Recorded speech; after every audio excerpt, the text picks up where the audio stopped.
माँ अपने पुत्र को कदापि गरीब देखना पसंद नहीं करती।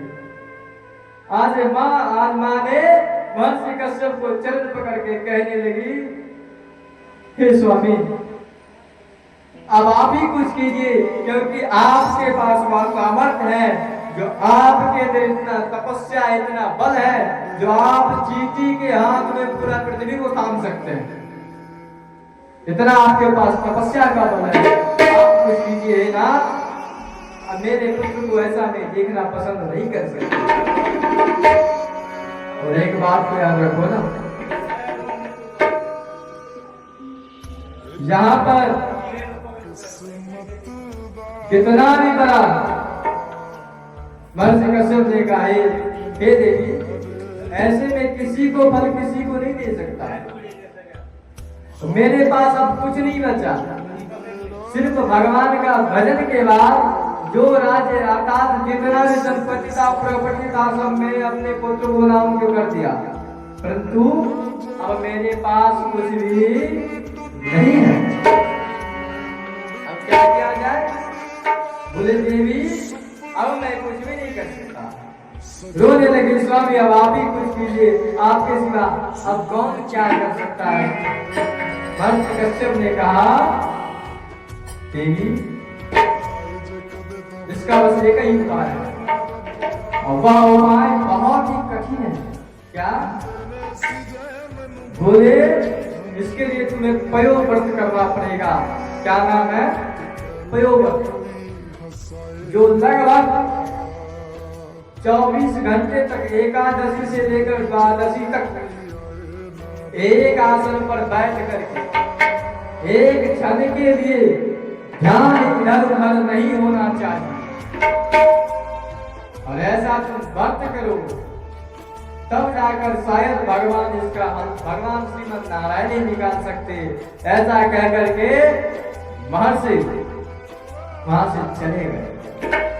जैसे ही गए, आज माता अदिति ने एकादशी को व्रत अर्थात वहां पर पयोव्रत करने के लिए जैसे बैठ गई,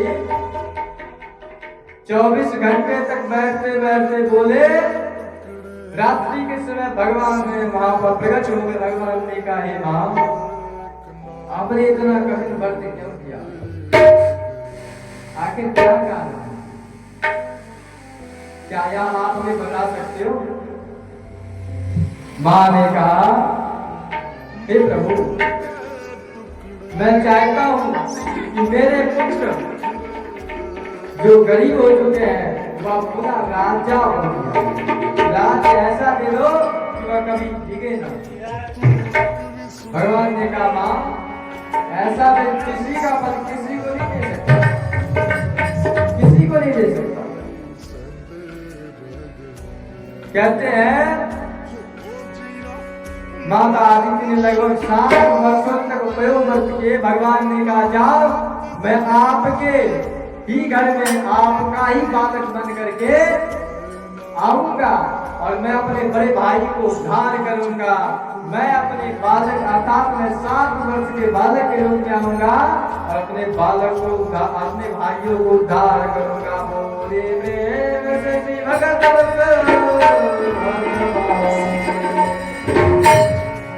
कहते हैं कि जैसे ही भगवान कह करके गए, कुछ दिनों के बाद 7 वर्ष के बालक के रूप में भगवान वहां पर प्राकट हुए। और जैसे ही जन्म हुआ भगवान का, महर्षि कश्यप वहां पर दौड़ते आ गए, अरे मेरे घर में एक अनोखा बालक का जन्म हुआ है, जो जन्म लेने मात्र से 7 वर्ष का, 7 वर्ष के बालक के रूप में। और एक बात को याद रखिए ना, देवता को रूप कौन है?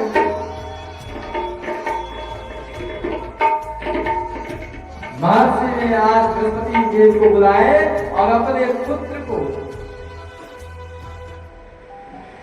पुत्र को आज नामकरण संस्कार करवाया, दीक्षा और शिक्षा। और एक बात को याद रखो ना, दीक्षा और शिक्षा यह दोनों एक साथ रहा।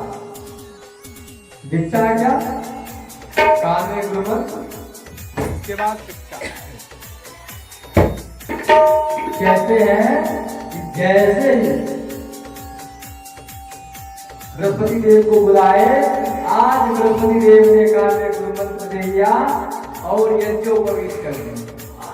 और एक बात को याद रखो ना, यज्ञोपवीत जो प्रत्येक व्यक्ति को गले में धारण करना चाहिए। जो मनुष्य यज्ञोपवीत को धारण करता नहीं है वह बोले मनुष्य कहलाने के योग्य नहीं है। पहले ब्राह्मण, क्षत्रिय, वैश्य यह तीन के लिए यज्ञोपवीत थे, परंतु यह तीनों वर्ण बैमान हो गए। जो मनुष्य यज्ञोपवीत को धारण करता है उसे बोले क्या होता है, यज्ञोपवीत स्वयं कहा करते हैं यज्ञोपवीतम च बल मस्त तेजा, अर्थात यज्ञोपवीत मनुष्य को बल देता है। यज्ञोपवीतम च बल मस्त तेजा, हर हमेशा उसे मस्ती में रखते हैं और तेज संस्कार से परिपूर्ण कर देते हैं। इसलिए यज्ञोपवीत धारण करना चाहिए। उसमें यज्ञोपवीत धारण करने वाले उसमें 6 तागे होते हैं, 5 गांठे। 6 तागे का क्या अर्थ होता है? हमारे गुरुदेव कहते हैं बाबू कि जिस समय बच्चा जन्म लेता है उसी के साथ ही उसके साथ बोले 3 कर्जा उसके ऊपर चढ़ जाता है। क्या क्या चढ़ जाता है? वह दिन क्या है? 3। सबसे पहले माता पिता ऋषि ऋण, देव ऋण, सूर्य ऋण, चंद्र ऋण। अर्थात जैसे ही बच्चा जन्म लेता है उसके ऊपर 3 ऋण चढ़ जाता। जो जन्म लेने मात्र से 3 ऋण को उसे चुकाने के लिए यज्ञोपवीत स्वयं कहा करते हैं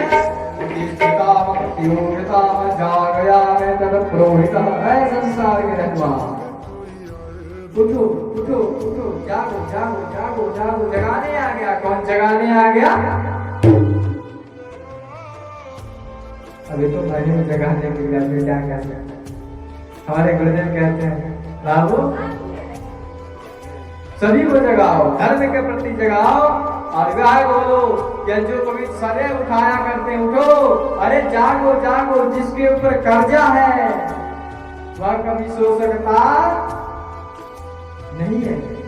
तेरे ऊपर कर्जा है, जागो। माता पिता का ऋण कैसे चुकाओगे? जहां तक कि ऋषि का ऋण कैसे चुकाओगे, सूर्य का ऋण कैसे चुकाओगे, माता पिता का ऋण कैसे चुका सकते?